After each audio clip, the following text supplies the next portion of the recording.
માટે એક આદેશ કર્યો છે। જી હા, હેલ્મેટ પહેરવાની આદત નથી પાડી તો પાડી લેજો। અમદાવાદમાં ટુ વ્હીલર ચાલકે પહેરવું પડશે હેલ્મેટ। પાછળ બેસનારે પણ ફરજિયાત હેલ્મેટ પહેરવું પડશે। તો આગળવાળો તો ખરો જ ડ્રાઈવર જે છે અને પાછળવાળાએ પણ પહેરવું પડશે હેલ્મેટ।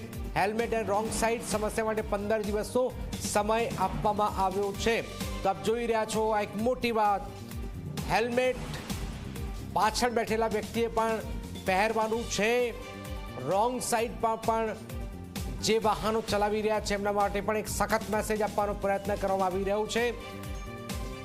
બે વ્યક્તિઓએ હેલ્મેટ પહેરવાનું છે। ટુ વ્હીલર પર બે વ્યક્તિઓ જાય છે તો બંને હેલ્મેટ પહેરવાનું છે। આદત પાડી લેવી પડશે હેલ્મેટ પહેરવાની અમદાવાદમાં, નહીં તો દંડ ભરવા તૈયાર થઈ જજો। પાછળ બેસનારે પણ ફરજિયાત આ હેલ્મેટ પહેરવું પડશે।